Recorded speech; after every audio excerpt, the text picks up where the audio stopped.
And I ain't into like two rappers beefing. Like, don't mix me with it. Why? If somebody died, I'm gonna pick a side. For real. If somebody died, I'm gonna pick a side. Other than that, don't mix me with that. I seen the outcomes of that. Like, I ain't with that. Hell no. Lil Baby's goofy ass is getting exposed right now for leaving Lil Durk's side and meat riding Youngboy. I'm break down how Lil Baby is now begging to be cool with NBA Youngboy after it's looking like his boy Lil Durk ain't coming home anytime soon. This ain't just some regular industry politics. This is about fake loyalty, switching sides when it's beneficial, and how these rappers will abandon their so-called friends the moment things get too hot. No cap, by the time I'm done telling you this story, you're gonna understand why the streets are calling out all these fake industry relationships. When Baby and Youngboy were cool.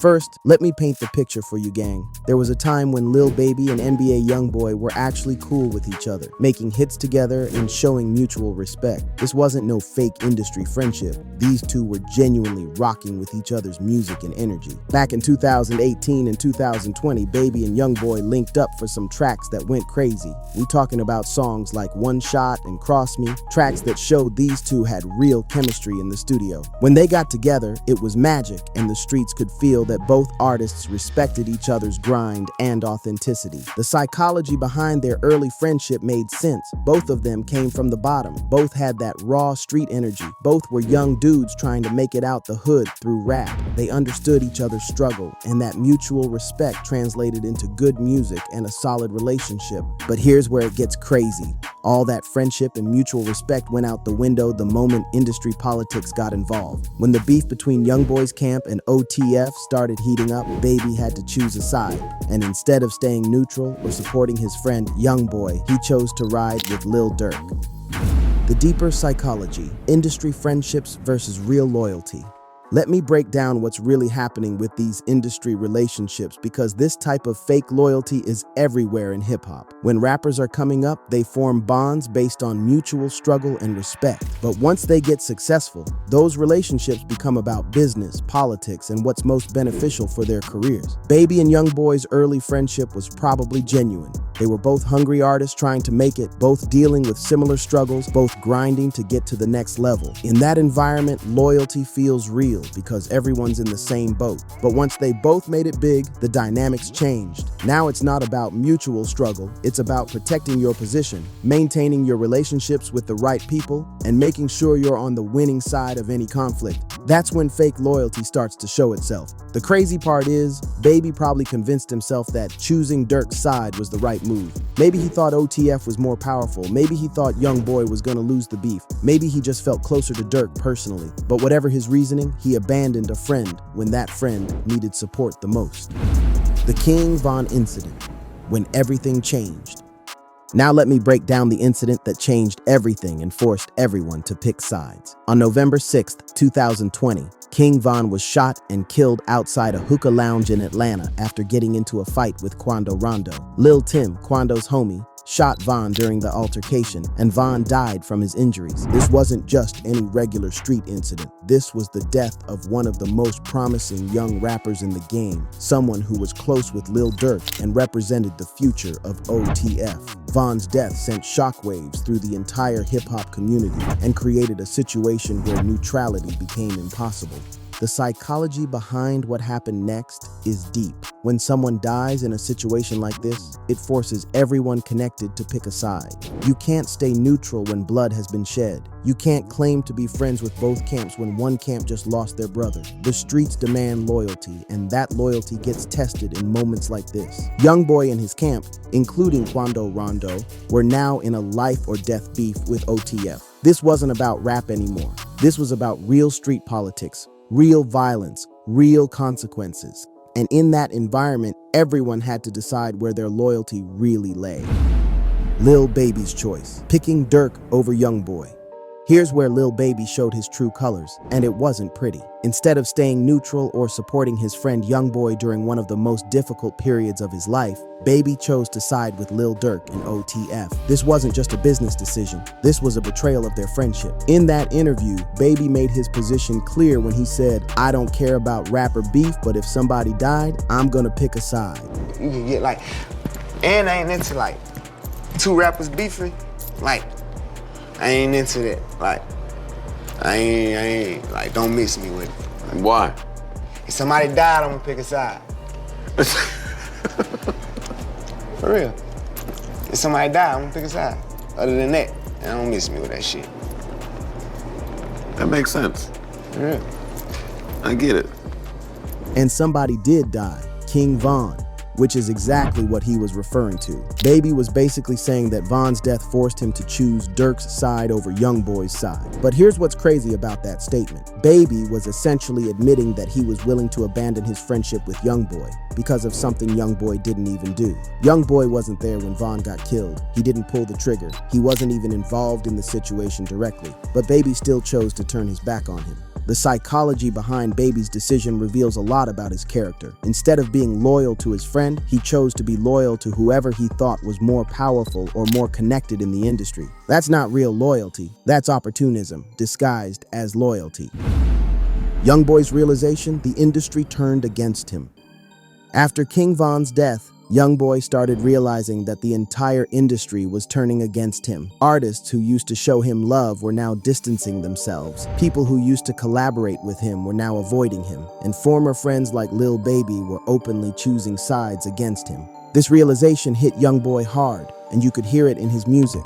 He started talking about feeling isolated, feeling like the whole industry was against him, feeling like he was fighting the world by himself. That type of isolation can mess with your head, especially when you're already dealing with legal troubles and street beef.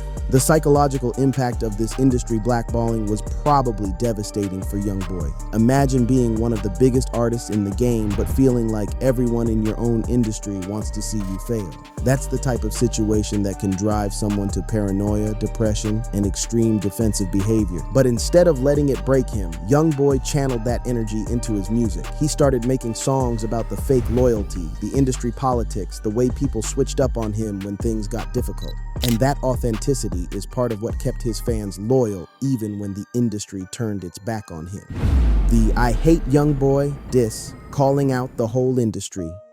When Youngboy realized how deep the industry blackballing went, he decided to address it head-on with one of the most brutal diss tracks in recent memory. I Hate Youngboy wasn't just aimed at Lil Durk, it was aimed at everyone who had turned their back on him, including former friends like Lil Baby. In that track, Youngboy went at the entire industry for trying to blackball him. He called out the fake loyalty, the way people switched up when it became convenient, the way former friends abandoned him when he needed support the most. It was raw, it was honest, and it was a direct response to feeling isolated and betrayed. The psychology behind that song is fascinating. Youngboy was essentially saying, if y'all gonna turn against me, I'm gonna call all y'all out. Instead of trying to make peace or play politics, he chose to go to war with everyone who had betrayed him. That takes a certain type of courage and authenticity that most artists don't have. But the song also revealed how hurt Youngboy was by the industry's treatment of him. You could hear the pain in his voice, the frustration of being abandoned by people he thought were friends, the anger of being blackballed for something he didn't even do directly.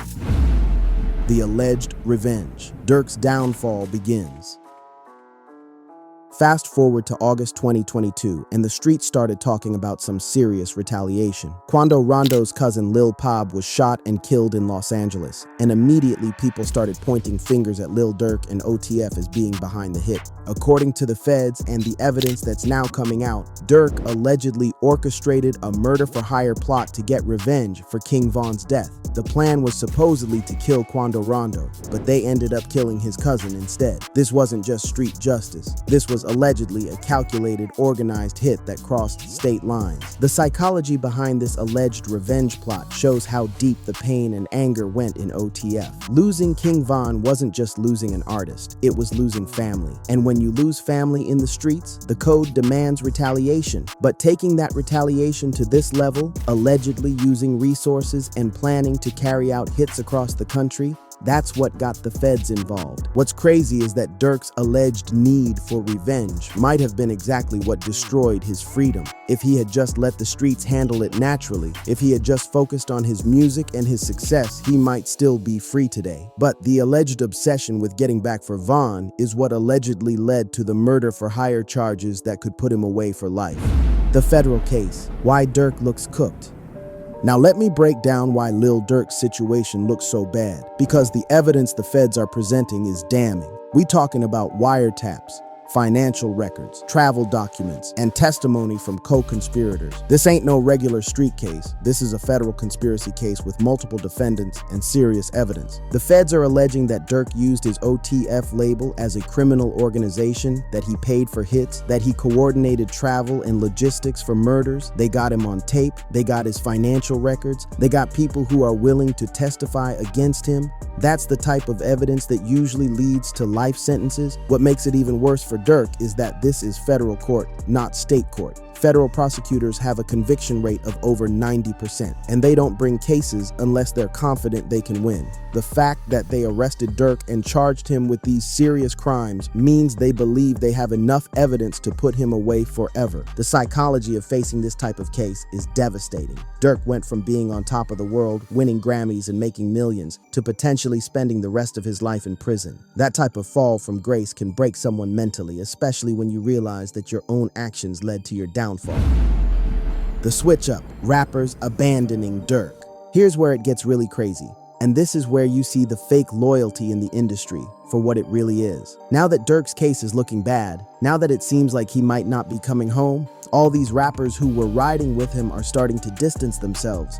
The same artists who were dissing Youngboy and supporting Durk when he was free are now liking Youngboy's posts on Instagram. The same people who chose sides against Youngboy when Von died are now trying to make peace with him now that Durk is locked up. That's not loyalty, that's opportunism. Lil Baby is the perfect example of this fake loyalty. When Durk was free and powerful, Baby was riding with him, choosing his side over Youngboy, making it clear where his allegiance was. But now that Durk is facing life in prison, Baby is liking Youngboy's Instagram posts and trying to get back cool with him. The psychology behind this switch up is simple. These rappers are more loyal to their careers than they are to their friends. When Durk was winning, it was beneficial to be associated with him. Now that he's facing serious time, it's beneficial to distance themselves and try to make peace with his enemies. Lil Baby's Instagram activity, the desperate attempt at reconciliation. The most obvious sign of Baby's switch up is his recent Instagram activity. This dude who chose Durk's side over Youngboy, who publicly stated he was picking sides because someone died, is now liking Youngboy's posts like nothing ever happened. That Instagram like isn't just social media activity, it's a message. Baby is trying to signal to Youngboy and the industry that he's ready to make peace, that he's not loyal to Durk anymore, that he's willing to switch sides now that the power dynamics have changed. But here's what's crazy about this move. It exposes Baby's character completely. If he was really loyal to Durk, he would stick by him even when things got difficult. If he was really principled about his decision to choose sides, he wouldn't be trying to switch back now. The fact that he's doing both shows that his loyalty was never real to begin with. The psychology behind this type of behavior is pure self-preservation. Baby sees which way the wind is blowing, realizes that Durk might not be coming home, and decides to protect his own interest by trying to make peace with Youngboy. But that type of calculated loyalty switching is exactly what's wrong with the industry. The pattern. Other rappers doing the same thing. Baby isn't the only one switching up now that Durk's situation looks bad. Multiple artists who were previously supporting OTF and distancing themselves from Youngboy are now trying to make peace. The same people who were part of the industry blackballing are now liking posts and sending subtle messages of reconciliation. This pattern reveals something ugly about the hip-hop industry. Loyalty is conditional, friendships are business relationships, and principles get abandoned the moment they become inconvenient. These artists don't have real loyalty to anyone except themselves and their careers. The crazy part is, they probably think they're being smart by switching sides early. They probably think they're protecting their careers by distancing themselves from Durk before his case gets worse. But what they're really doing is showing everyone that their word means nothing and their loyalty can't be trusted. Youngboy is probably watching all this switch-up behavior and taking notes. He's seeing who was really with him and who was just following the crowd. He's seeing who has real loyalty and who just goes with whoever seems to be winning at the moment. The psychology of fake loyalty in hip-hop. Let me break down why this type of fake loyalty is so common in the hip-hop industry, because it's deeper than just individual character flaws. The music industry is built on relationships, connections, and being associated with the right people at the right time. That creates an environment where loyalty becomes transactional rather than genuine. When artists are coming up, they form relationships based on mutual benefit. You help me, I help you. We both get to the next level. But once they reach a certain level of success, those relationships become about maintaining position and protecting interests rather than genuine friendship and loyalty. The pressure to stay relevant, to stay connected, to stay on the winning side creates this environment where people will abandon friends and switch allegiances based on what's most beneficial for their careers. It's not personal, it's business. But that mentality destroys any possibility of real loyalty or genuine relationships. What makes it even worse is that hip-hop culture is supposed to be built on loyalty, realness, and keeping it 100. But the industry side of hip-hop operates on completely different principles: opportunism, self-preservation, and calculated relationship management. That contradiction creates the type of fake loyalty we're seeing with Baby and others. Youngboy's position: the vindicated outsider. From Youngboy's perspective, everything that's happening now probably feels like vindication. He was telling people about the fake loyalty, the industry politics, the way people would switch up when it became convenient, and now everyone can see that he was right. Youngboy maintained his position throughout this whole situation. He didn't try to make peace when it would have been easier. He didn't compromise his principles to get back in the industry's good graces. He didn't abandon his people when things got difficult. That type of consistency is rare in the industry. Now that Durk's situation is looking bad, now that the people who turned against Youngboy are trying to come back, Youngboy is in a position of power. He can choose who gets forgiveness and who doesn't. He can decide which relationships are worth rebuilding and which bridges should stay burned. The psychology of being vindicated after being wronged is complex. On one hand, it probably feels good to be proven right about people's fake loyalty. On the other hand, it's probably disappointing to see how shallow these industry relationships really are. Youngboy probably wishes he had been wrong about people like Baby. The street code versus industry politics.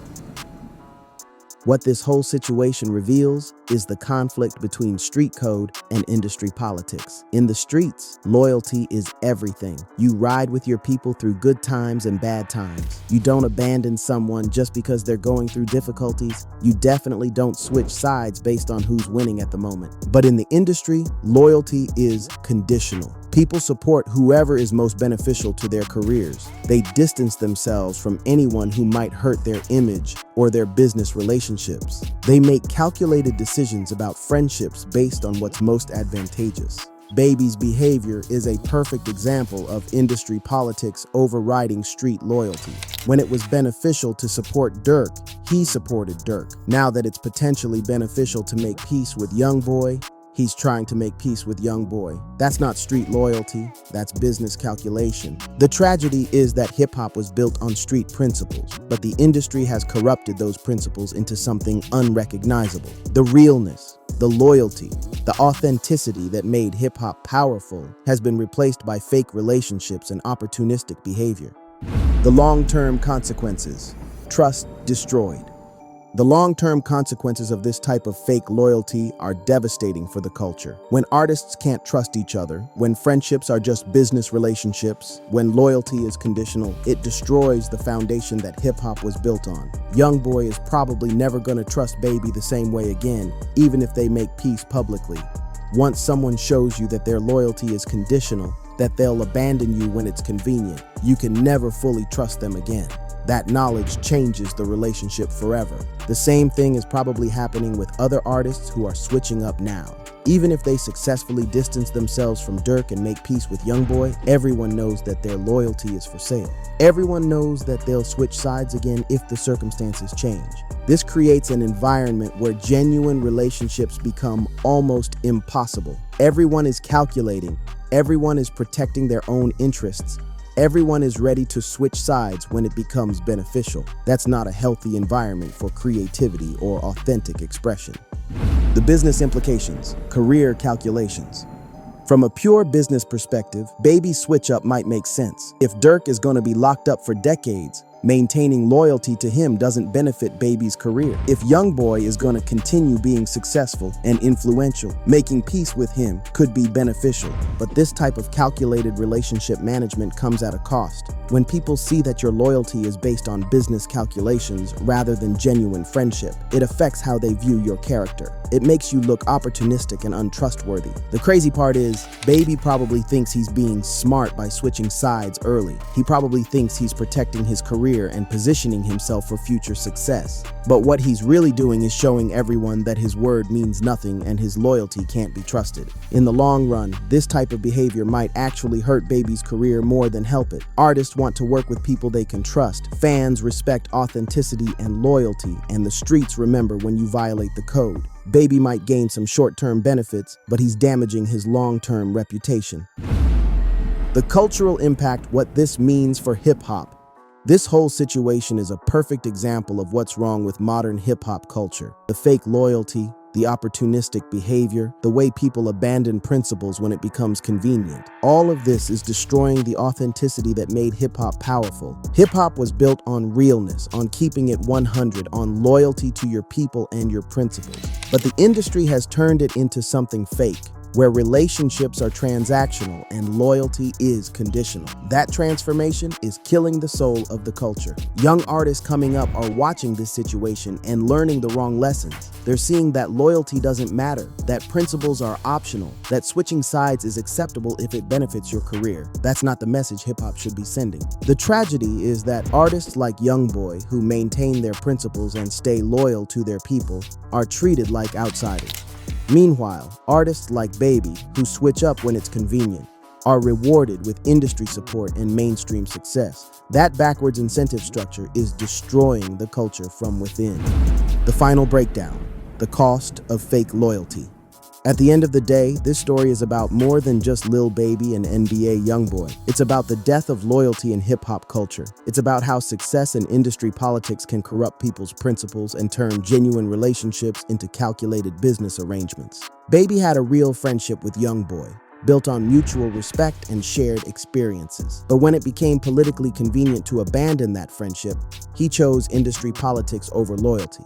Now that the politics have changed again, he's trying to switch back like nothing happened. But that's not how loyalty works. You can't turn it on and off based on what's convenient. You can't abandon someone when they need support and then come back when it benefits you. Real loyalty is unconditional, and once you violate it, you can't just get it back. Youngboy is probably watching all these switch-ups and taking notes. He's seeing who was really with him and who was just following the crowd. He's learning who he can trust and who he needs to keep at a distance. And that knowledge is gonna affect his relationships for years to come. The saddest part is that this whole situation could have been avoided if people had just maintained their principles and stayed loyal to their friends. If Baby had stayed neutral or supported Youngboy, if other artists had refused to participate in the industry blackballing, if people had chosen loyalty over politics, none of this fake switching would be necessary. But instead, we got a perfect example of everything that's wrong with modern hip-hop. Fake loyalty, opportunistic behavior, and the abandonment of principles when it becomes convenient. And now everyone can see the consequences of that type of behavior. That's the real story behind why Lil Baby is begging to be cool with NBA Youngboy, fam. It's not about friendship, it's not about respect, it's about career calculations and protecting his own interests. And that type of fake loyalty is exactly what's killing the authenticity that made hip-hop great in the first place. Real recognize real, but fake gets exposed eventually. And right now, Baby's switch-up is exposing everything we need to know about his character and his loyalty. The streets are watching, Youngboy is taking notes, and the culture is learning what happens when you choose politics over principles, no cap.